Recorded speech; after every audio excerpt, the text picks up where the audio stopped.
বিমস্টেক গত 25 বছর ধরে এক্সিস্ট করলেও তার কর্মকাণ্ড আরও বিস্তৃত হবার এবং শক্তিশালী হবার প্রয়োজনীয়তা রয়েছে এবং সেই উদ্দেশ্যে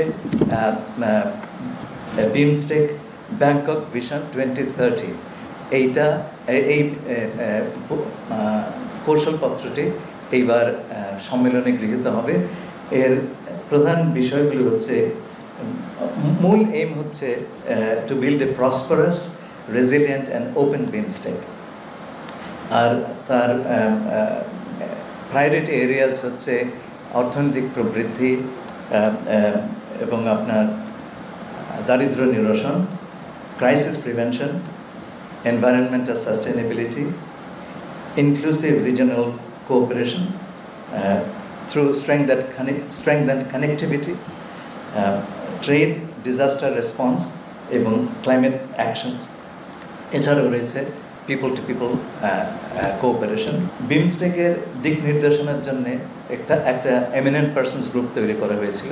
তার রিপোর্টটি এই সম্মেলনে অ্যাডপ্টেড হবে এবং সেখানে 7টি কর্মক্ষেত্র আইডেন্টিফাই করা হয়েছে অ্যাজ ফোকাস এরিয়াস। তার মধ্যে রয়েছে, এগুলো বলা হচ্ছে 7টা pillar: agriculture and food security, connectivity, environment and climate change, people to people contact, science, technology and innovation, security, trade and investment and development. এই সম্মেলনের শেষের দিন একটা গুরুত্বপূর্ণ ঘটনা ঘটবে, তা হচ্ছে আগামী চেয়ারম্যানশিপ অফ বিমস্টেক থাইল্যান্ডের প্রধানমন্ত্রীর হাত থেকে অর্পিত হবে আমাদের মাননীয় প্রধান উপদেষ্টার হাতে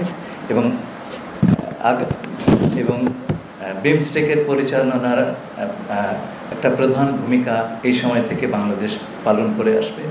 এই সম্মেলনকালে মাননীয় প্রধান উপদেষ্টা বিমস্টেকের বিভিন্ন রাষ্ট্রের